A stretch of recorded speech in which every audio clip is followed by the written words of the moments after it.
Okay, here are the fabrics that I got for Ginny's Yule Ball dress, and I'm gonna try and make. Oh, and here's my cute puppy who kept sitting on my fabric. Okay, so I'm going to cut this in half and see if just this is enough for the skirt. And if not, then I think I'll maybe like add half of the other side and then leave this square for like the bodice and waistband and stuff.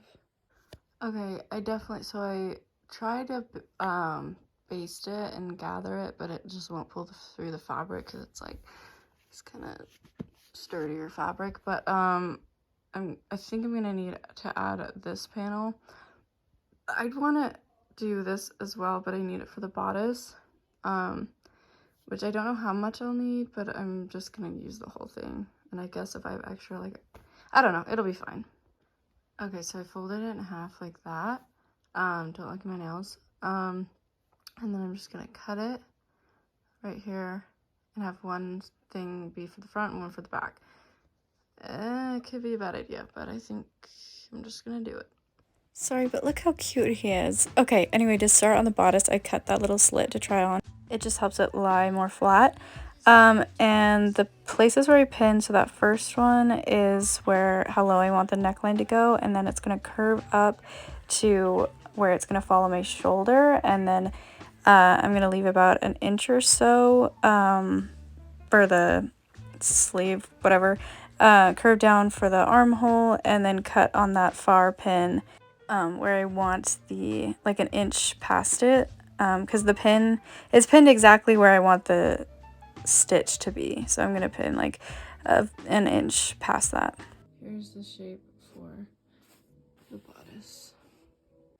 Okay, so for the back, I pretty much did exactly the same, like here, and then I just made it a little bit more coverage on the back, on the armholes and the neckline, but it's matched up right here. I'm gonna cut this at an angle, both sides, and then this goes in. I think I'm gonna have to bring it in like an inch and straighten it out a bit, but I'm just gonna try it on and see.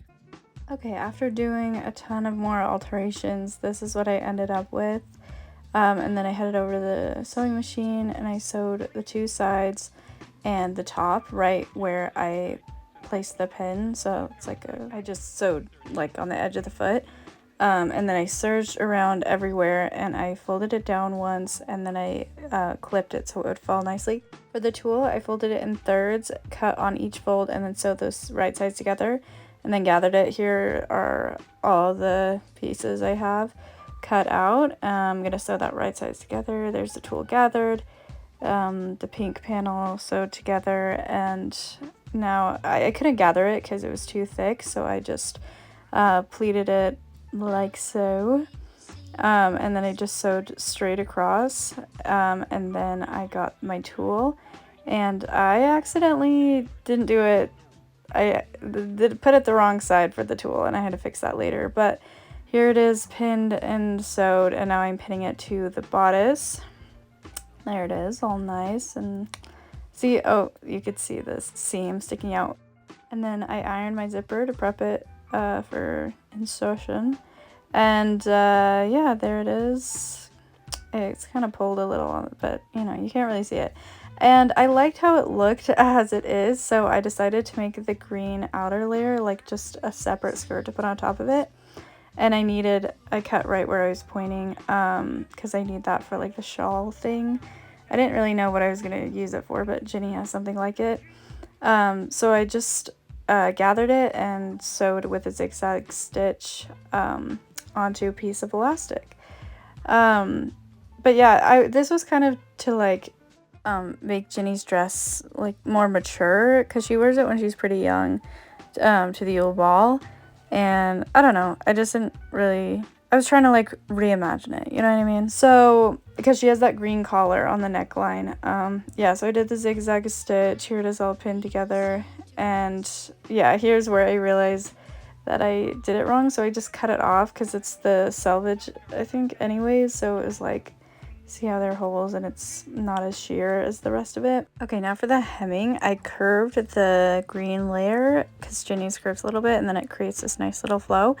And I decided to add the ribbon only to the green part, not the sheer part. So I serged it folded it over and then added the ribbon. Anyways, for the zipper, it kept pulling out because it's not lined.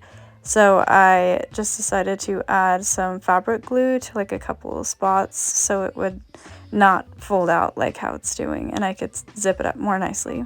Okay, so I got this ribbon for her choker necklace thing, and I didn't feel like getting a different kind of trim for the rest of it, so I was like, maybe I could just sew it on the skirt, and that's what I did. And then for the waistline, I just sewed these right sides together and turned them inside out. And for the necklace, I just looped a button around a ribbon for her choker. And here's the finished look. I'm super happy with the way it turned out. I feel like it's definitely like older Ginny vibes. So yeah, thanks for watching.